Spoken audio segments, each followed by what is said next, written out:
Hello everyone, welcome to my channel Susmita's art and craft. আজকে বানাবো clay দিয়ে মা সরস্বতী। আর মা সরস্বতীর উৎপত্তি কিভাবে হয়েছিল এই বিষয়ে একটা ছোট্ট বিশ্লেষণ করব।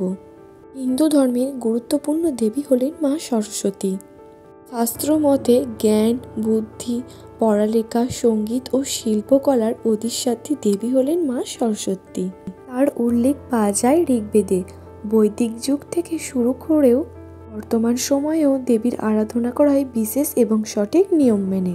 শুধুমাত্র হিন্দু ধর্মেই নয়, বৌদ্ধ ধর্মেও রয়েছে দেবীর উল্লেখ। সরস্বতীকে নিয়ে সবথেকে প্রচলিত কাহিনী অনুসারে একবার সৃষ্টিকর্তা ব্রহ্মার সংসার বিস্তারের জন্য এক নারী মূর্তি সৃষ্টি করেন, যার নাম দেন শতরূপা। কিন্তু তিনি নিজের বানানো নারীর প্রতি আকৃষ্ট হয়ে পড়েন। পরবর্তী সময়ে তাদের এক পুত্র সন্তান হয়, যার নাম মনু। সেই হলো পৃথিবীর প্রথম মানুষ।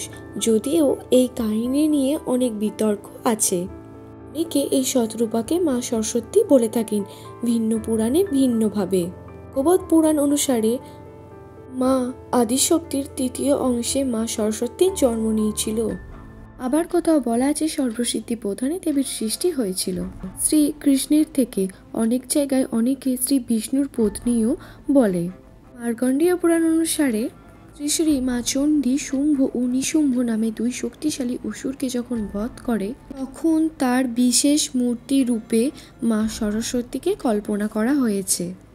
যদিও অনেক ক্ষেত্রে ব্রহ্মাস্ত্রীর নাম বলা হয়েছে গায়ত্রী, তবে তিনি ত্রিলোকের অংশ, তার উল্লেখ অনেকবারই পাওয়া গেছে। দেবী সরস্বতীর সৃষ্টির আসল কাহিনী আসলে কোনটা তা আজও সকলের কাছে যেন রহস্যময়। আমার চ্যানেলে নতুন, তারা আমার চ্যানেলটিকে সাবস্ক্রাইব করে দেবেন। আর আজকের ভিডিওটা যদি ভালো লাগে অবশ্যই লাইক করে দেবেন, আর কমেন্টে কেমন হয়েছে ভিডিওটা জানাবেন। বাই, দেখা হবে পরের একটা ভিডিওতে।